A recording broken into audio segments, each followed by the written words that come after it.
ভিজানোর সময় মনে হয় না যে এত ভারী হবে, একটু জল পড়লে এত ভারী হয়ে যায়। আর আমাদের বাড়ি এই জায়গাটা এখন বেশ রোদ আসে, তো তো এই জায়গাটা মেলে দিচ্ছি। আরো কাপড় আছে কাঁচা হয়নি, আগে মোটাটা কেচে নিলাম, কেচে এখানে দিয়ে দিলাম। শুকিয়ে গেলে বিছানায় পেতে দিব, যেহেতু সারাদিন বিছানায় ডুকু খেলা করে, তো তার জন্য বিছানায় পাতলে বেডশিটটা কম নোংরা হবে। সবজি কাটছি, আজকে আবার ট্রেনিং আছে, তার জন্য 10:30টায় বেরিয়ে যেতে হবে। ডিমের ঝোল ভাত করে রেখে চলে যাবে। এখন সকাল সকাল স্নান করে নেব, স্নান করে ডুকুকে আবার আনতে হবে। আর ডুকু যদি থাকে, ডুকুর সামনে যদি এই আমি লাঠিটা বের করি, ব্যাস ও নিজে নিজে বিছানার উপরে দাঁড়িয়ে তোষক গুলাকে ভেজাবে। তো তার জন্য ওর সামনে লাঠি দিয়ে ঘর মুছতে অসম্ভব ব্যাপার হয়ে যায়। পরীক্ষা ভাই ভালো পারবে, আমি পারবো না। 11টার থেকে এক্সাম, কটা অবধি হয় রে? 2টা নাকি? একটা অবধি।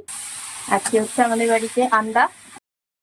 এইগুলো করলাম, করে এখন মেয়ে স্কুলে পরীক্ষা দিয়ে কলেজে পরীক্ষা দিতে চলে যাবে। কাপড়টা মানে এই চুড়িদারটার সাথে একটা হলুদ রঙের আমার চুড়িদার ভিজিয়েছিলাম, তো ওটারই কালার উঠেছে।